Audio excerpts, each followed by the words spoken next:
New South Wales Legislative Council and to the Luara Municipal Council. So over to you, David. Oh, thanks very much. Can you hear me clearly there? Yes.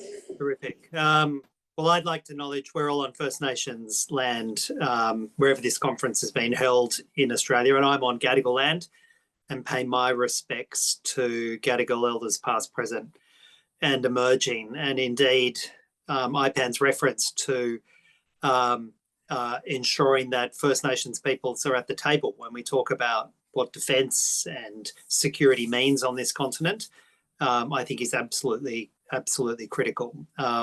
So this is Gadigal land, and it always will be. I suppose that there's a number of matters that I could address on, but it might be useful if I kind of focus on AUKUS Pillars 1, and probably more so on AUKUS Pillar 2, because while many of us know and are quite familiar with Pillar 1, which is the nuclear submarine acquisition plan, if you could call it a plan, the AUKUS Pillar 2, which is in many ways a much more insidious part of the AUKUS project, and indeed it's happening now, and it's happening at an accelerated rate. So can I first of all thank IPAN for doing some of the thought work in this space about an alternate defence policy. I'd vote for that, the one that was just articulated as the Greens defence spokes. I mean, I think it's an absolutely critical addition to the national discussion on what a defence policy should look like. In short, a defence policy that is about defending Australia rather than threatening our neighbours is the concept of a defence policy that I think is not only vastly cheaper, vastly less risky, but also, if we can articulate it properly and we can communicate it to the Australian public, vastly more popular. As was noted, every time Australians are asked, how do you feel about the war parties, Labor and the Coalition, actively trying to join with the United States, embed us into the United States military, and invite ourselves to the next war that the United States has, wherever it is, and at the moment they're wanting to have a war with China. How do you feel about that? Overwhelmingly, Australians reject it, and so they should, because it is a mark of incredible recklessness, indeed national self-harm, to push us down a policy which is intended to embed us as part of the United States military, to remove our sovereign capacity for decision-making on defence, to spend our national wealth on weapons platforms such as nuclear submarines and others, which are designed solely to project force thousands of kilometres from our shores, and only to project force as part of a broader US military endeavour. And do it for the purpose of literally inviting ourselves to a war with our largest trading partner and the largest country in the region it's an extraordinary proposition when you look at it in the cold light of day. Yet that's the active proposition both Labor and the Coalition are pushing for, and it's a remarkably hostile place, Canberra, and the Senate and the House of Reps, when you dare point out the monstrosity of that vision. So Pillar 1 is all about the acquisition of nuclear submarines, and I could speak for the next hour and a half about how that is a remarkably reckless project, even within its own terms. The likelihood of us getting the nuclear submarines, particularly, the first 3 starting from 2033, the US will only give us these second-hand Virginia-class submarines if they have enough for their own purposes. We've just entered an updated treaty which says that in the boldest possible terms, that the US will only comply with the treaty obligations if it's in their interests. We know that the United States is not producing enough nuclear submarines for its own purposes. To try and change that, we've gifted them about $5 billion of public money already for them to spend on US jobs and the US industrial base to build more nuclear submarines. That's not working. If by the early 2030s, for the United States to have enough submarines to spare some for Australia, they'll need to be knocking out about 2.3 nuclear submarines a year from now till then. They're currently knocking out 1 or maybe 1.1 nuclear submarines. The stress on their industrial capacity is only going to get greater over the next 4 or 5 years as they begin also having to build these doomsday devices called the Columbia-class submarine, an additional large submarine designed to carry intercontinental ballistic missiles, which are purely designed to destroy the planet. They're going to have to add that industrial capacity as well. The likelihood is that we'll keep paying billions of dollars to the United States. And in the early 2030s, when we say, hey, can we have our second-hand Virginia-class submarine? The United States Navy is going to write a certificate to the president that says we don't have enough for ourselves. We shouldn't give any to a foreign country. And it's unlikely the president will give us any nuclear submarines, and we'll be billions and billions of dollars more down the hole by that point. But even if we did succeed in getting those, and even if we did succeed in partnering up with the United Kingdom to build a whole new class of as yet undesigned nuclear submarines, and they started coming on board from the 2030s, mid-2030s through to 2060, at the end of it, we may have 5 nuclear submarines, conventionally armed, which of themselves will not be a significant deterrent against a country like China if we wanted to go to war with China. And I point out that both Labor and the Coalition are quite comfortable with that idea, which seems nuts to me. It's not a credible defence force of itself. It only makes sense if we're a tiny little part of the United States military. And the most likely outcome I see from Pillar 1 is the whole acquisition of nuclear submarines thing will just become an absolute disaster case.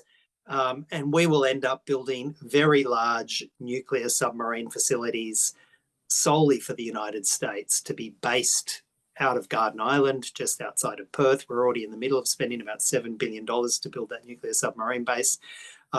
We will likely have political pressure to build another nuclear submarine base for the United States on the East Coast, and we will just literally become a base, a forward base for the United States deployment of nuclear submarines against China with no sovereign capacity and billions of dollars in the hole. That's Pillar 1. It makes no sense to me. I can't conceive of how we would spend $368 billion on that project, but that's ridiculous. Pillar 2, of course, is us removing all of the barriers for trade in weapons and weapons technology between us and the United States, and to the extent it's relevant, and it's not particularly relevant, the UK, which is much, much smaller. The idea is that weapons and weapons parts can just wash in and out of Australia and the United States without even having to get permits. You just notify Defence. And Australia's industrial capacity, to the extent it has a military industrial capacity, and there's significant investment going into it, will not be our own. We will be a tiny part, the 51st state, quite literally, of a massive US military industrial capacity and a UK military industrial capacity. And we'll be producing widgets and little parts of maybe some select items from the US arsenal and the US military industrial base. We'll be producing what the United States wants us to produce and what they let us produce. And we will literally have no sovereign defence capacity. And the legislation to make that happen has already passed through the Parliament. It's been operationalised since the 1st of September this year. And all of the barriers for the flow of weapons and weapons parts between us and the United States have largely been removed. With that, the Australian government defines a sovereign defence capacity in one of their many recently released papers on this. We define a sovereign defence capacity for Australia as a capacity to build some stuff here. And it doesn't have to be Australian owned. It doesn't have to be Australian controlled. It doesn't have to have any kind of, sovereign connection with Australia, other than it needs to have an ABN, an Australian ABN. So Lockheed Martin, Australia, Rafael Systems, Australia, Hanwha, Australia, anything, with an Australian ABN, if it's making stuff here, is defined as a sovereign capacity, even if we have all the shareholder control, all of the decision making is in Washington or Seoul or wherever it is. I mean, it's an extraordinary proposition. And if you think that this is kind of just a future threat, we are already seeing this happen, and you can see the impact on our sovereignty with one major weapon platform that was kind of like a trial for this idea of Australia and other US allies been a small part of a large US industrial capacity, and that's the F-35 fighter jet.